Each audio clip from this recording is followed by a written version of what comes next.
Bonjour mesdames et messieurs. Malgré le confinement, j'espère que tout se passe bien pour vous et que personne ne soit infecté par le coronavirus dans votre famille ou vos amis. Donc je fais cette petite vidéo pour savoir comment traiter et prévenir la corrosion sur une Renault 5. Cette Renault 5 a été restaurée il y a à peu près 13 ans. Et après 13 ans de restauration, je fais un bilan complet sur le niveau de corrosion sur la carrosserie. Et donc j'ai détecté plusieurs sources et points de corrosion au niveau de la carrosserie, dont les portes dont j'en ai parlé précédemment dans une petite vidéo. Là, je vais vous indiquer des points sensibles exposés à la corrosion sur la Renault 5, comment y remédier et quelles sont les actions préventives qu'on peut faire ça pour retarder au maximum la réapparition de la corrosion.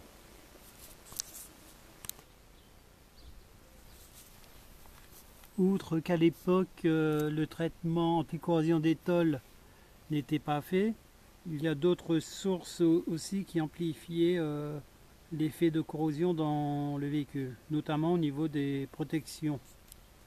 Comme on voit par exemple au niveau des ailes avant, il n'y avait pas de doublure de protection en plastique qui fait que la boue s'accumulait dans le coin des ailes et dans le coin de l'aile.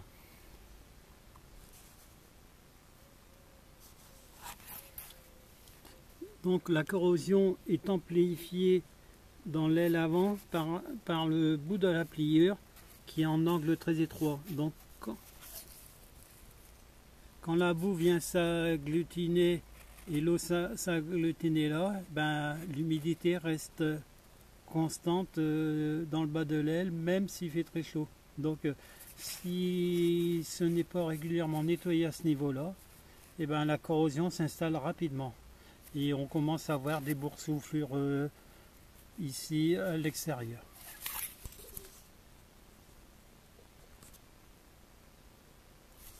Autre source de corrosion, c'est à la jointure du toit et du montant avant le pare-brise.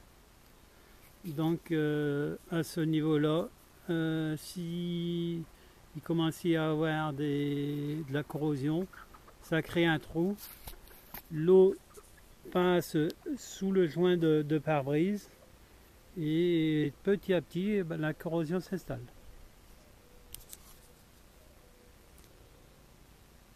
Autre source de corrosion importante au niveau du train arrière,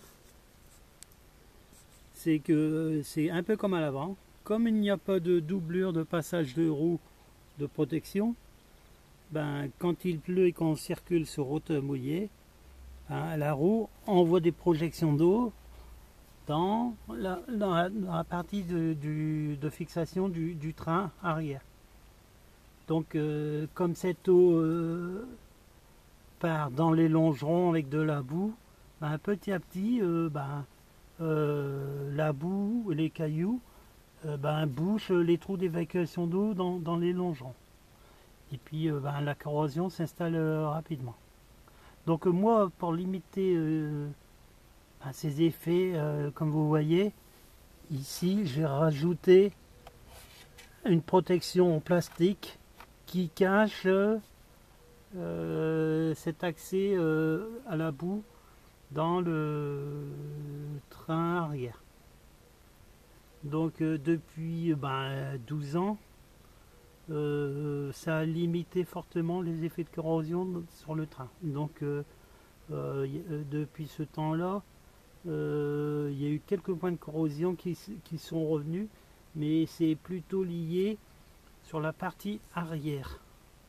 Comme je disais précédemment, les points de corrosion sont réapparus ici sur la partie arrière à cause du manque de protection à l'arrière. Bien que sur le cas, cette version, il y ait un calque, Ce cache n'est néanmoins pas complètement fermé et qu'en cas de forte pluie ou de route très dégradée, par des projections d'eau et de boue, cela rentre quand même dans l'aile.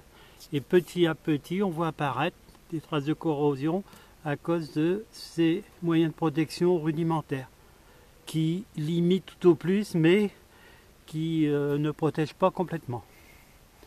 Donc je vais améliorer ce système de protection justement pour essayer d'arrêter cette corrosion qui commençait à se réinstaller.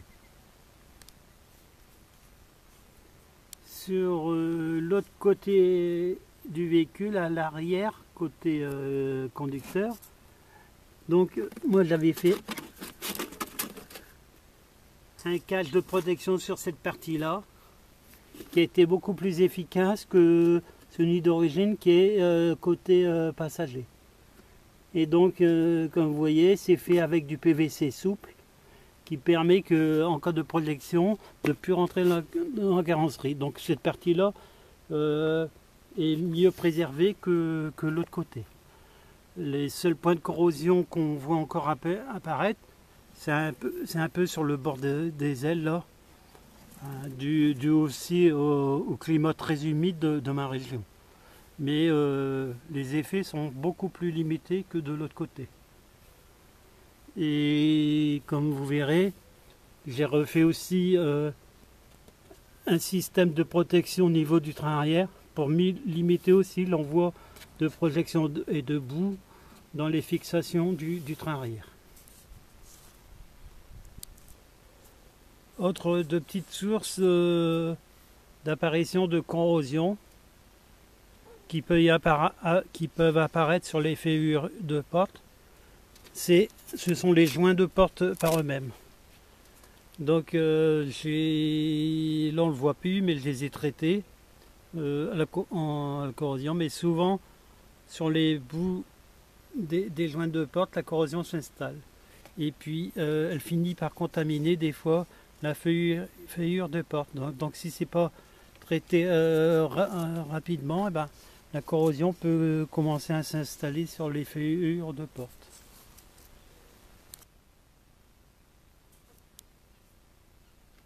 Donc le bas des portes. Le bas des portes aussi, c'est dû aussi à la ferrure du bas de porte là. Donc dans le bas de la porte, la jonction des deux tôles de la face avant et de la partie arrière crée une petite rigole dont l'eau doit normalement s'évacuer par ces trous là. Sauf que la plupart du temps et avec le temps, la poussière vient se mettre là, boucher les trous d'évacuation, et à force, la boue, les graviers et trous d'évacuation bouchés, l'eau stagne dans le bas de la porte et finit par corroder toute la ferrure de porte, et petit à petit la corrosion s'installe. Donc pour se faire et prévenir de ça, moi je désoxyde déjà à l'acide phosphorique qu'on laisse plus d'une journée, le temps que l'acide phosphorique rentre dans le plus bas de la ferrure afin de traiter toute la corrosion.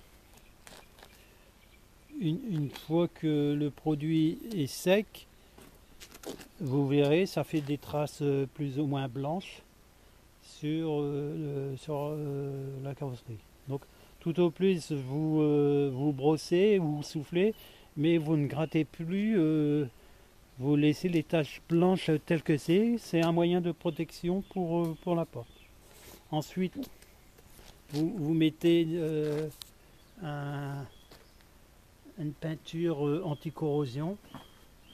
Moi, avec le confinement, j'ai utilisé ce que j'avais sur le terrain. Je n'en ai pas trouvé dans mon magasin habituel, qui ils sont en rupture de stock. Donc moi j'ai utilisé une peinture anti-corrosion couleur rouille pour protéger le bas des portes. Ensuite, une fois que c'était sec, j'ai collé une fine couche de résine époxyde sur toute la nervure intérieure et extérieure, afin que même si l'eau s'égoutte à l'intérieur, qu'elle ne s'agglutine pas jusqu'au fond des fêlures et qu'elle puisse s'évacuer rapidement par l'extérieur. Donc je verrai dans le temps si cela est beaucoup plus efficace, sachant que ces portes-là n'avaient pas été refaites depuis 5-6 ans. Donc l'effet a été quand même assez limité. Donc pour tout ce qui est traitement corrosion sur la voiture, donc j'utilise principalement de l'acide phosphorique en bidon que je dilue à peu près à 50%. Et je laisse agir une journée ou deux, le temps que l'acide phosphorique fasse son effet sur l'ensemble de la carrosserie. Ensuite, une fois que c'est sec, j'applique un produit anti-corrosion, phosphatant comme on l'appelle généralement dans le jargon des réparateurs automobiles.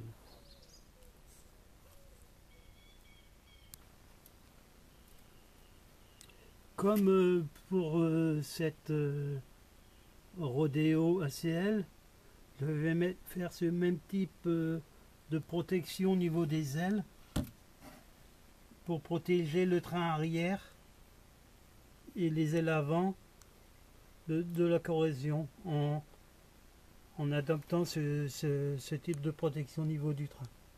Donc ça limitera fortement la corrosion au niveau des ailes avant et du train arrière sur la Renault 5. De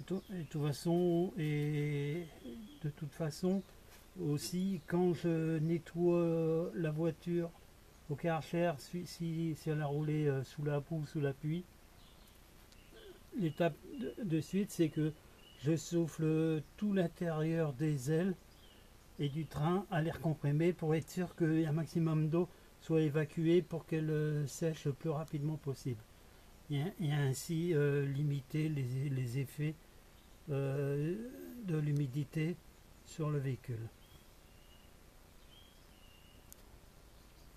Donc pour terminer, je tenais à vous mettre en garde avec l'utilisation de l'acide phosphorique. C'est un produit assez dangereux et donc il ne faut surtout pas oublier de mettre vos moyens de protection individuelle, notamment lunettes, casquettes et gants. Malgré des lunettes de protection, je me suis quand même brûlé un œil la semaine dernière parce que l'acide phosphorique étant sous la voiture s'était glissé sur mon front et entre le montant des lunettes.